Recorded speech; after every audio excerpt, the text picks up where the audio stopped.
Peter Pan, or The Boy Who Wouldn't Grow Up, or Peter and Wendy, often known simply as Peter Pan, is a work by J.M. Barrie in the form of a 1904 play and a 1911 novel.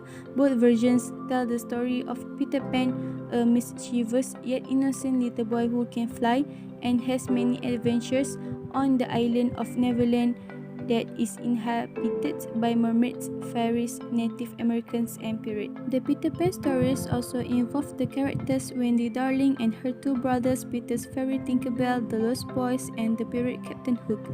The play and novel were inspired by Barrie's friendship with the Llewellyn Davis family.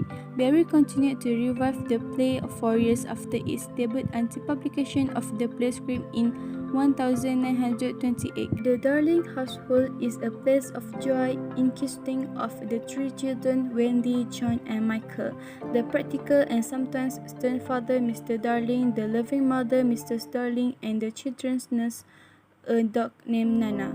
Sneaking into the children's bedroom at night to listen to Mrs. Darling's bedtime stories is Peter Pan. One night, Nana and Mrs. Darling see him and try to stop him, but are only able to catch his shadow as he flies out the window. So they roll it up and put it in a drawer. Peter, of course, wants his shadow and returns later after Mr. and Mrs. Darling have left for a dinner party. He brings with him his not very polite fairy, Tinkerbell. However, when he finds his shadow, he can make it stick to him and wakes Wendy as he begins to cry. Peter is entranced by Wendy and tells her that he had run away the day he was born because he heard his parents talking about all the things he would do when he was a man, and he went to live with the fairies so that he would never have to grow up.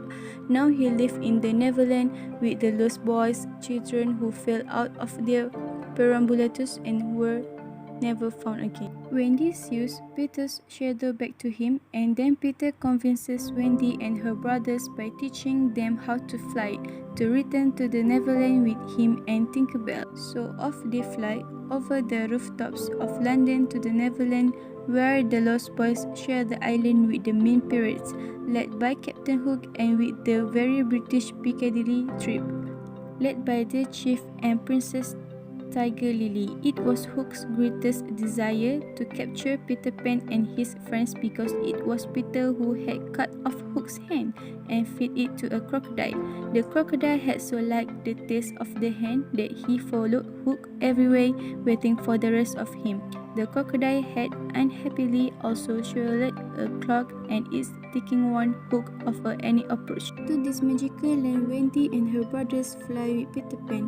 The Lost Boys, seeing Wendy and spurred on by a jealous Tinkerbell, think her a giant bird and shoot her with a bow and arrow. Peter arrives immediately and sees that Wendy is only stunned, and after banishing Tinkerbell for a week, he tells the others that he has brought Wendy to them. They quickly build her a house and ask her to be their mother. However, Hook and the pirates have their own plans and plant a green poison cake near the new house.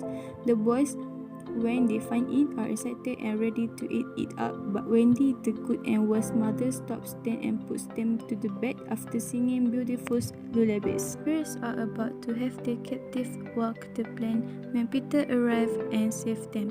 In the final fight with Hook, Peter forced the pirate captain to the edge of the ship where he hears the ticking of the crocodile and unnerved falls into its waiting jaws. The three children then return home along with the Lost Boys, who the Darlings adopt. Peter stays in the Neverland, coming to visit Wendy on occasions, but she soon turns into an adult and mostly forgets Peter. However, she has a daughter, Jane, who dreams of pirates, Indians, and magical places far away. In Peter Pan, we seldom hear and see adults, so we are left with only children for the most part of the book. In fact, the childish tone and mood prevailing over the story really contribute to its freshness and lightness, especially because almost all other books are tinged with a dose of pessimism to evoke pathos. J.M. Barrie has made the children's way of thinking, credulity, and typically childish traits so crude that it becomes difficult for us readers not to ingest easily in the world.